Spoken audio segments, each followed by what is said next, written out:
I mean, there's no like training or school for miniature hair. I mean, maybe there is, I just haven't found it.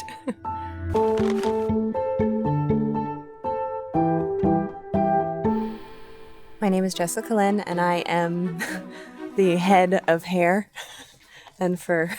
It's a silly title. That's my job.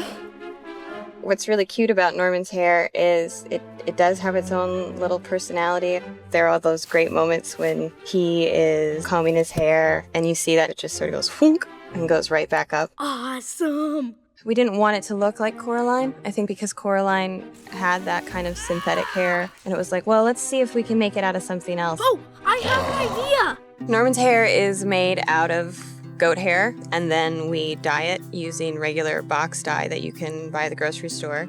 It's two colors. It's sort of this darker brown, and then it has this ombre effect into this lighter tip. And then from these little, we call them shtuks, we make all these individual spikes. And I think there's over 275 spikes on one Norman head, all made by hand.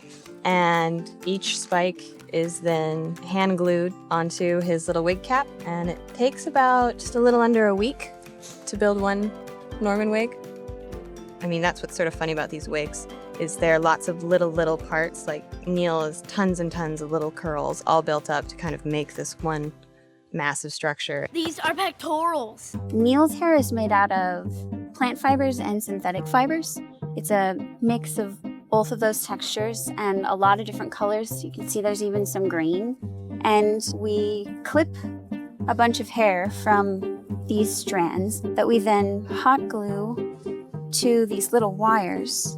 And then once the end of the wire is sort of covered up, then we just wrap these strands, sort of making little roses on stems.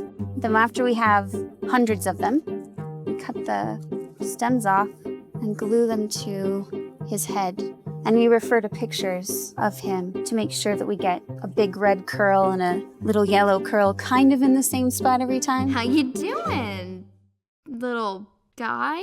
Well, for Courtney, it was, the directors, they will say, well, this is kind of who her personality is. We knew she was going to have a ponytail, but then it's a matter of, does the ponytail, is it bouncy?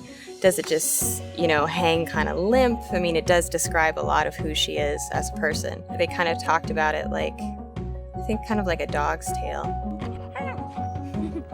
And then from that, we had to hit the drawing board and figure out how do we control the hair and not control the hair. Because you want it to look fluid, but you also have to have it so that way the animators can control it. It can't just be totally soft, otherwise it's going to create a lot of chatter.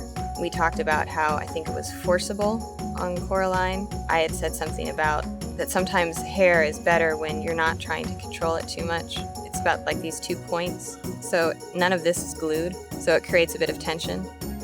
And there's just one main armature running through.